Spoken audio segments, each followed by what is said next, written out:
Ce vaccin, bien qu'incomplet, est notre chance. Le groupe secret pensait que le virus allait transformer les humains en esclaves, mais non, ils vont devenir en réalité des hôtes et être totalement décimés. Le syndicat ne pouvait pas dévoiler cela au monde et a collaboré à l'invasion, aidant à préparer la propagation du virus, tout en cherchant en secret un moyen de contrecarrer les colons aliens. Leur survie avant tout. Son père en faisait partie. Il a sacrifié sa sœur. La survie promise, si le virus échouait, était le clonage en tant qu'hybride génétique. Il lui révèle que sa sœur qu'il cherche tant est en vie, en tant qu'hybride alien quelque part. Son père comptait sur Mulder pour révéler la vérité malgré tout, et tout arrêter. Il a refusé l'égoïsme des autres membres. L'homme lui avoue qu'il dit tout cela par égard aussi pour ses enfants, et qu'après avoir dit ça, il ne restera pas longtemps en vie non plus. Il avait l'ordre de tuer Kurzweil et Mulder, mais à la place, il tue son chauffeur et lui dit de sortir du véhicule.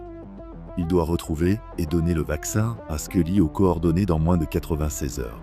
L'injection du vaccin dans un milieu extraterrestre devrait également défaire grandement les plans d'invasion. Sous la menace d'une arme, il ordonne à Mulder de partir avant de retourner dans sa voiture. Celle-ci explose, cachant sa trahison et protégeant sa famille. On se retrouve 48 heures plus tard en Antarctique. Dans cette toundra vide, Mulder suit les indications et coordonnées laissées par le défunt.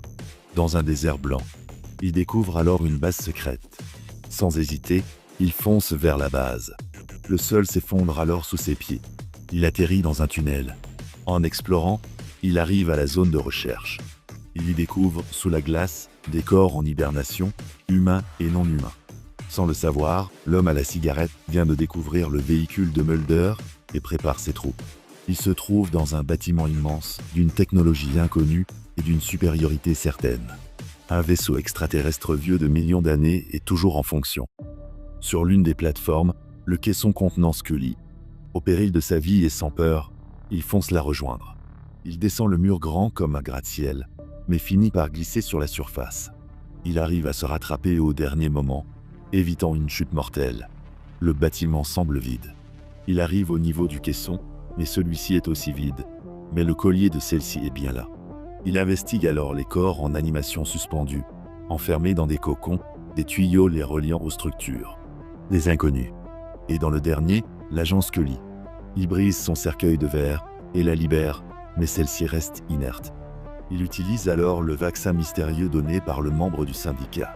Il l'injecte à Scully, puis le vaccin se propage dans la structure. Elle se réveille.